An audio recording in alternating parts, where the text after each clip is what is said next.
पिंडू भैया एगो लड़का एगो लड़की के प्रेम में पागल हो गया। जब वो लड़की घर से बाहर निकलत दिया और लड़का एक टके ताक लगा के चौराहा पे खड़ा हो कि हमार बाबू हमार सोना केने से आवत, लेकिन प्यार तो बिन एक तरफा बा हो। लड़का जब देखता तो कहता देखनी जब से मती गइल बा मारी रे, बनी गनी हम रूप के पुजारी रे। दिलु तू धराए दिल के बीमारी रे, बनी गनी हम रूप के पुजारी रे।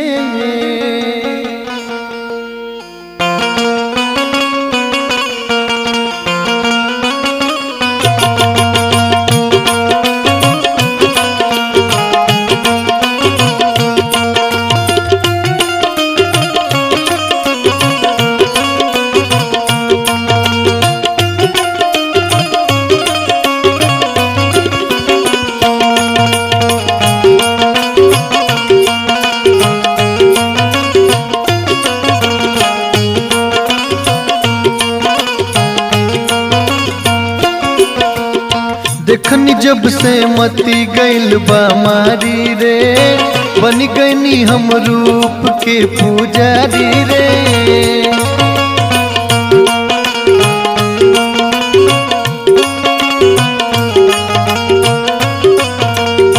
दिलु तू धराए दिल के बीमारी रे, बनी गनी हम रूप के पुजारी रे।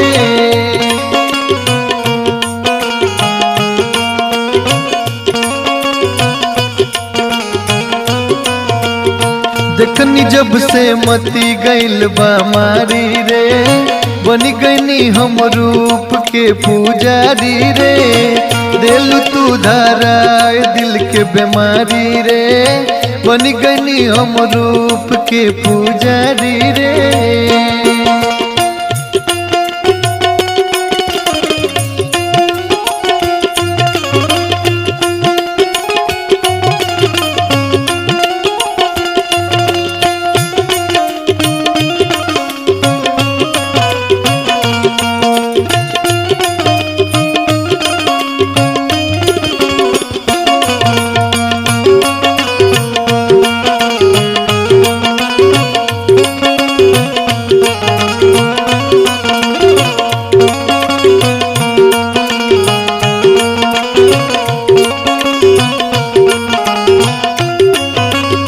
और लड़का कहता जब कोचिंग को छुट्टी होता आंख लगा के घड़ा के देखता लड़का और चेहरा भुला तो पिंटू भैया कहलो अखिया ताक लगा के बैठे जियर भीतरे भीतरे थे।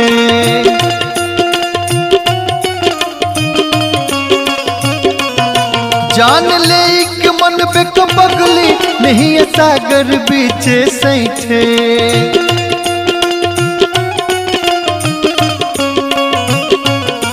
अखिया ताक लगा के बैठे जियर भीतरे भीतरे ऐठे।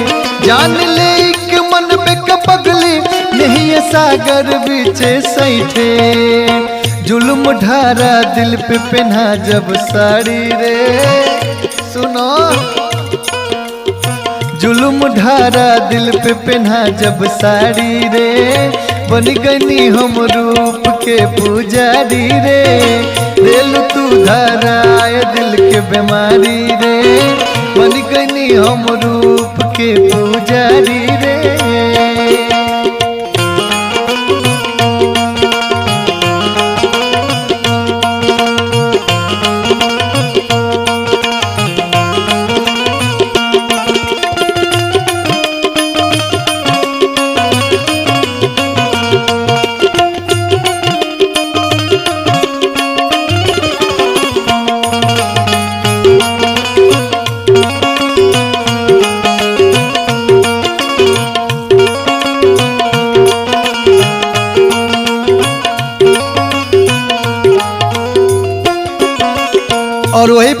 हटे। जब लड़किया के देखा तो लड़का कहा तो भगवान बड़ी फुर्सत से तारा के बनेले बने। ई पे हमारे सोनू बाबा लिखले बने, कौन साचा के हौ ढालल बाड़ू मैदानियन चलल।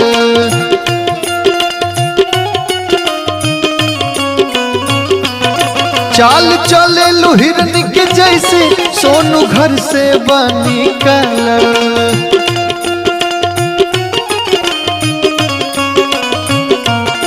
कौन साचा के हौ ढालल बाड़ू मैदानियन चलल। चाल चले लुहिरनी के जैसे सोनू घर से निकलल। सुनो को बात बा, सानी पे सानी चरा परल बा भारी रे। सानी पे सानी चरा परल बा भारी रे। बन गई हम रूप के पुजारी रे। दिल तू धराए दिल के बीमारी रे। बन गई हम रूप के पुजारी रे। देखनी जब से मती गइल बा मारी रे। बन गई हम रूप के पुजारी रे। दिल तू धराए दिल के बीमारी रे। बन गई हम रूप के पुजारी रे।